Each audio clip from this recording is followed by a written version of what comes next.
Oh my god. Check these 4 puddles. Oh no.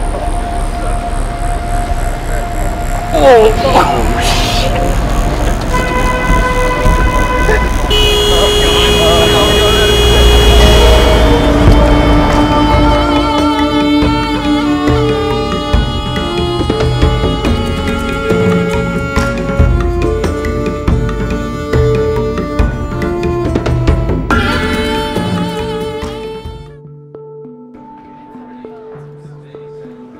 Ubisoft had a clear and lofty goal in mind as they built Far Cry 4, create the most authentic gaming experience ever.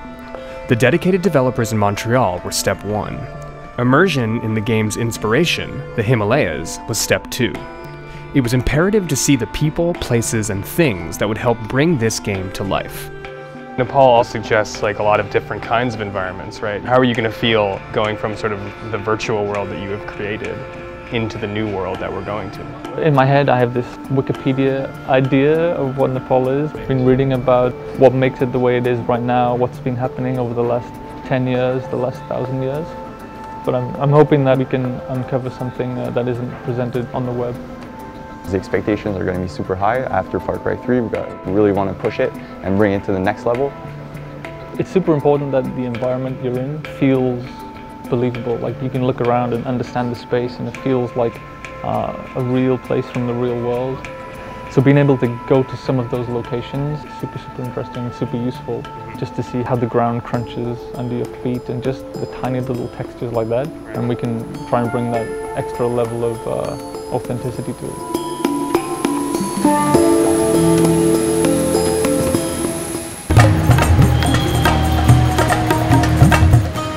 Arriving in Kathmandu was intense.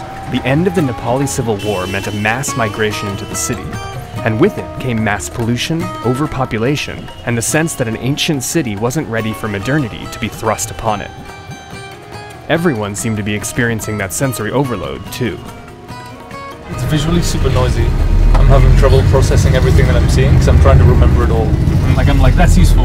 Well, that's super useful. That post is incredible. That texture is awesome. Right now, I'm just trying to absorb it all. Local rumor had it that an animal sacrifice was going to be happening to appease the gods after the monsoon, or maybe just to appease the gods in general. It was sort of unclear. But Nepal has strong ties to its past, so attending an animal sacrifice is significant in understanding traditional Nepali culture. It was a perfect introduction to the country.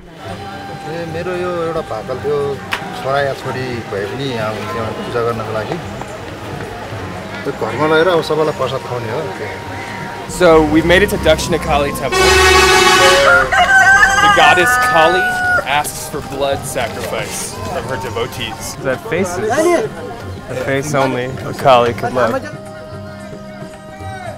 So we're gonna follow them to the altar where that goat will be sacrificed to slake the thirst of Kali.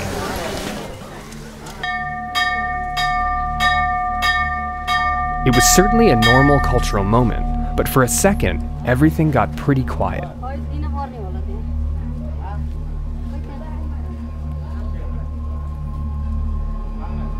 I was expecting like a clean cut, but the whole like slice and then guide. It's been super interesting to get this close to the source material. It's like it's the kind of experience that we can never normally get, and I haven't had working on the game before. I didn't realize the significance of bells, especially around temples and places of worship. In my head before I went, I had this like very stereotypical kind of soundscape of what a place of worship sounded like. I think what we'll end up with is something that's less like a stock movie soundtrack kind of vibe, and we'll capture something that's much more realistic. After a brief foray into animal sacrifice, a small plane was taken to Pokhara, a town famous for both being a gateway to the Himalayan highlands and the home base for Nepal's legendary fighting Gurkha.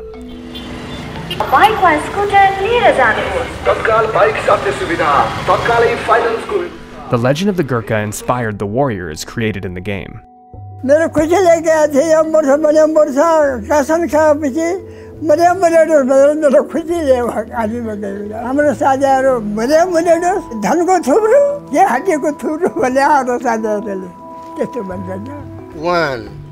The young Gurkhas in training gave a sense of what the challenges and motivations were to join one of the world's most elite fighting forces. They were established by the British Empire in the mid-19th century and have fought alongside British special forces ever since.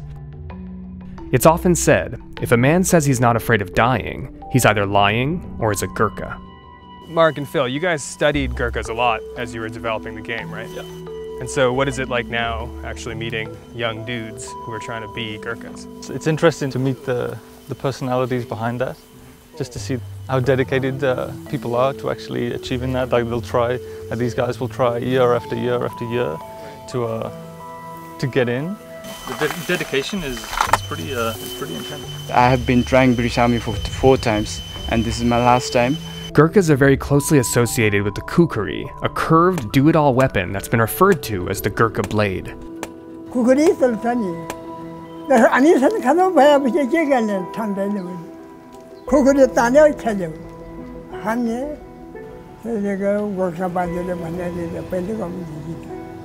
Just a few years ago, a retired Gurkha successfully fought off 40 thieves who had hijacked a train, killing 3 of them and seriously injuring 8 others, with just a kukri. It's also the primary blade used in Far Cry 4. We will die for Gorkha, sir, if we are selected for British Army, Gorkha. It was becoming apparent that pride came with being a native of the Himalayas. As the journey continued towards the guerrilla trail, the roads were getting narrower and more perilous.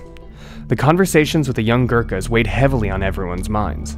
There was a looming sense that an intense few days were to come, as the developers were going to meet the real people behind the game they wanted to create, people whose lives had been torn apart by the Civil War.